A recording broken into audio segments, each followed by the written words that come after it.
Programang ito ay rated SPG. Striktong patnubay at gabay ng magulang ang kailangan. Maaaring may masiselang tema, lengguwahe, karahasan, sexual, horror o droga na hindi angkop sa mga bata.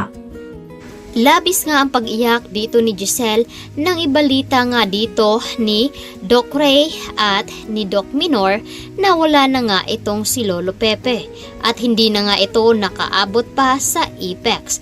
Kaya naman labis ang pag-iyak dito ni Giselle at ni RJ nung malaman nga dito na wala na ang kanilang ama at tama nga ang kanilang hinala na wala na nga at may kinalaman itong si Moira sa nangyari nga dito sa kanyang ama. Kaya naman hindi mapapatawa dito ni Giselle kung bakit hinayaan nila na hindi naman nila hanapin itong si Lolo Pepe. Kaya naman nagtataka itong si RJ kung bakit nga nakahalata itong si Moira na sinusundan nila. Tila hindi ito makapaniwala ang palusot na ginagamit dito ni Moira sa kanila. Samantalang, ito namang si Annalyn ay napatawag nga dito kay Lynette at nagdududa na ito na may kinalaman nga itong si Zoe sa nangyari dito kay Lolo Pepe.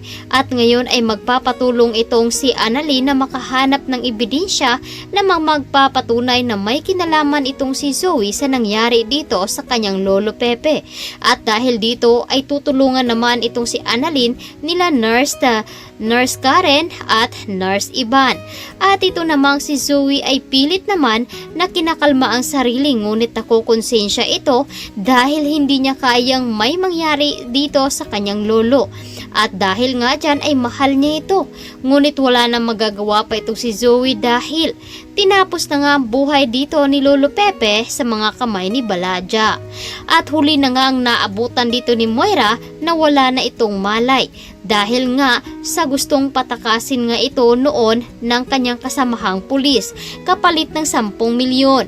Kaya naman hindi natuloy dahil nga nagdududa itong si Baladja na merong gagawing kababalaghan ang kanyang kasama at tama nga ang kanyang hinala. Ngunit at muntika na nga ito makatakas, buti na lamang ay binalikan niya ito. Kaya naman itong si Moira ay tudo palusot naman dito kay RJ at Giselle at nagdala pa nga ito ng mga pulis. At dahil dito agad naman ipinapahalughog ang lugar kung saan nga dito nakikita na wala naman pala itong si Don Pepe. At yun naman ay binayaran nga ito ni Moira upang malaman nga nila na totoo nga na wala doon. At naisahan nito at hindi mapakali itong si Giselle at idiniin niya na may kinalaman talaga itong si Moira.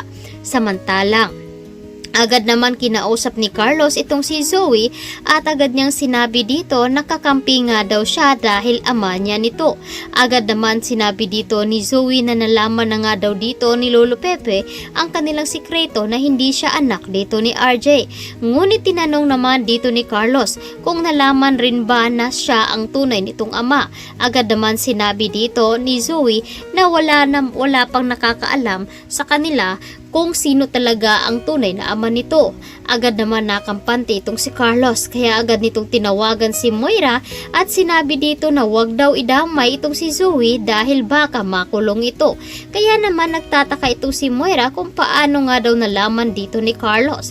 Kaya agad na tinawagan dito ni Moira itong si Zoe upang pagsabihan at sinabihan nga itong traidor. Dahil nga sinabi dito ni Zoe kay Carlos na si Moira ang may pakana na mawala itong si Lolo Pepe. At gusto nga dito ni Carlos na hindi na lamang magpakita itong si Lolo Pepe upang magiging safety ang kanilang sikreto at hindi malaman ito ni Lynette. At lalo na nakasal na nga silang dalawa dito ni Carlos. Kaya naman hindi mapakali itong si Carlos na baka matuklasan nila na si Carlos pala ang ama nito. Kaya ito ang dapat nating aantabayan at aabangan bukas dito lang